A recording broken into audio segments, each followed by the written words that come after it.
Kamēr kūka stingst leduskapī, ķeršos klāt pie fantastisko, kraukšķīgo baltās šokolādes cepumu gatavošanas. Tajos izmantošu gan kaltētas dzērvenes, gan auzu pārslas, gan arī lazdu riekstus.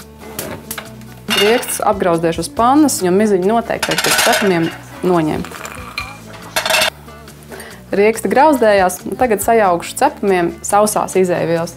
Tie būs milti, auzu pārslas, cepamais pulvers un sāls. Miltus es ņemšu 6 ēdamkarotes. Tos atkal ir labāk iesijāt. Tad 3 ēdamkarotes auzu pārslas. Šķipsnīgu sāli.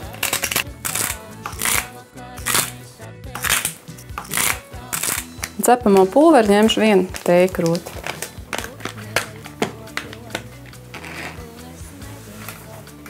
Jāpaskatās, kas notiek ar riekstiem. Var redzēt, kad miziņi tiem atdalās. Un to būs pēc tam ļoti, ļoti viegli noņemt. Tagad tos pacisēšu un pēc tam noņemšu miziņu. Cepumiem saputošu 125 gramus sviesta ar 2 ēdamkarotēm baltā cukura un 3 ēdamkarotēm brūnā cukura. Brūnais cukurs tiek iegūts no cukurniedrēm. Sākumā tiek iegūta sula un pēc tam lēni karsējot tiek iegūts sīrups. Pēc tam tas kristalizējas un ļoti, ļoti lēnā un maigā procesā tiek iegūti šie te kristāli. Pat cik šis process ir ļoti lēns, tad brūnajā cukurā saglabājas ļoti daudz minerālvielas.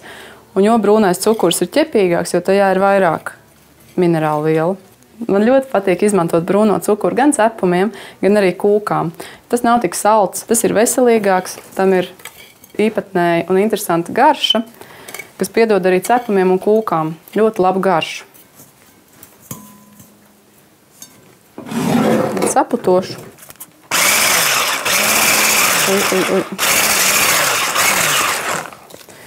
Kad sviests saputots ar cukuriem, tad pievienošu 1 olu un atkal saputošu šo masu.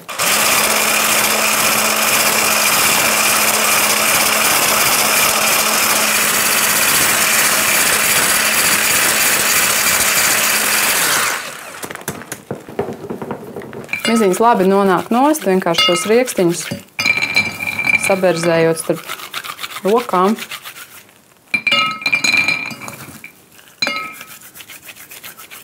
Šiem cepumiem lazdu riekstu vietā var izmantot arī pekanu riekstus, var likt arī mandeles.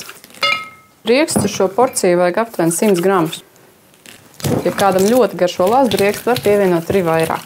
Nevajag sasmalcināt pārāk smalki. Es lazdu riekstus izvēlējos šiem cepumiem tāpēc, ka tie ir ļoti, ļoti aromātiski. Tagad tos sasmalcinot var just fantastisku riekstu aromātu, kurš noteikti nebūs tāds pekana riekstiem. Piebēršu pie miltu maisījuma un auzu pārslām. Tad pievienošu kādus 150 gramus kaltētas dzērvenes. Kaltētās dzērvenes ir īstenībā vislabākais veids, kā dzērvenēs tiek saglabāti vitamīni. Dzērvenes var saglabāt dažādos veidos. Kādreiz man mamma saglabāja dzērvenes vienkārši burkā, uzbarot dzērvenēm cukuru un noliekot vēsā vietā. Es mājās daru tā, iebaru tīrā burkā dzērvenes, aiztaisu ar vāku un novietoju leduskapī. Šo sajaucu.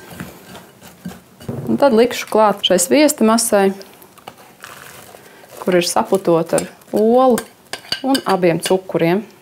Tad vēl pievienošu balto šokolādi. Kādus 150 gramus. Es izmantoju baltās šokolādes kalatītes, kuras arī ir iespējams nopirkt veikalos, bet var nopirkt arī jebkuru baltās šokolādes tāfelīti, to salaužot mazos gabaliņos. Šiem cepumiem es izvēlējos balto šokolādi, jo tā ir maigāka garša, un cepumi arī sanāk gaišāki. Tiem, kam negaršo baltā šokolāde, var tikpat labi izmantot arī piena šokolādi vai arī tumšo šokolādi. Bet tad jārēķinās ar to, ka pats cepums viņš būs tumšāks. Visas izēvielas kārtīgi sajaucu. Tas ir katram jāskatās, kā sanāk viņa, lai ir viegli pēc tam veidot cepumus. Kristīna, gribi nākt taisīt? Gribi? Un tagad cepumus vajag izkārtot tādās mazās piciņās uz pannas. Tu liec tādas mazas piciņas. Un svarīgi viņas likt, lai būtu tāds attālums viena no otras, aptuveni šāds. Tie cepumiņi nedaudz paplūdīs, un tad, lai viņiem būtu vieta, pamēģini. Nu, redz, tu man lieči tāds piciņš, un es tad viņus pieplicināšu. Pašai ļoti patīk tāda liela apaļcepumi. Nu, tie varētu būt vēl kāds 2 reizes lielāki nekā šie. Pārstāst un ar mani iepazīsies.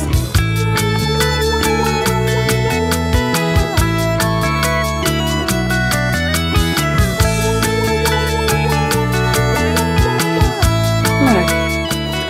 Krāsnes esmu uzkarsējis līdz 180 grādiem, un cepums cepšu aptuveni 15 minūtes. Tad, kad 15 minūtes ir pagājušas, īstenībā to gatavību var arī noteikt pēc tā, ka viņi sāk ļoti, ļoti smaržot. Pa visu istabu. Nolikšu tos maliņā, un tad gatavošu to ilgi gaidīto steiku.